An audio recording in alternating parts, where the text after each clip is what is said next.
ulam natin ngayon, ang palaya. Lagyan ko na ng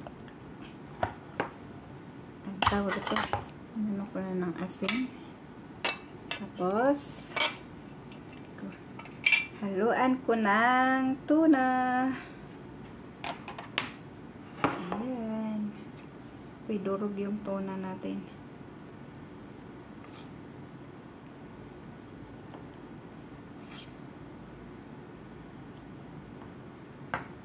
Yung ampalaya ko, nanuhan ko na yan ng asin. So, lagyan natin ng konting toyo. Seasoning. At lagyan ng sili.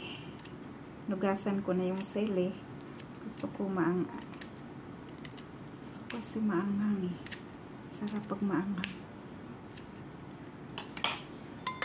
Ayan. Bukayin natin. Ang tawag nito. Ang palaya na may tuna. Ayan.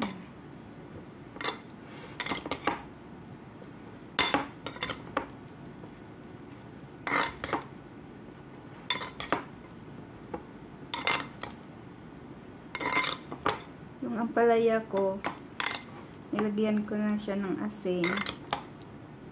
Tapos, nilagay ko sa ref ng mga 30 minutes para crunchy siya. Yung pinili ko na tuna ay with calamansi.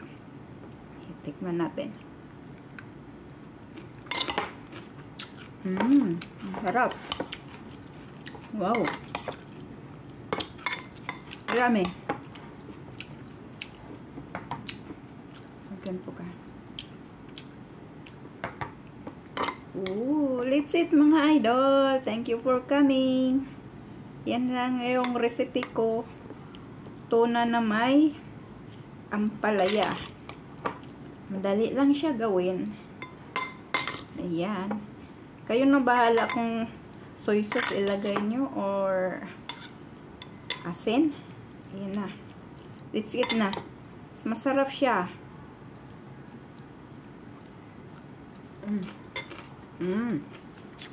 Let's eat na. Ayan o. Hindi ito niluto yung ano ha, ang palaya. Hiniwa ko lang ng manipis.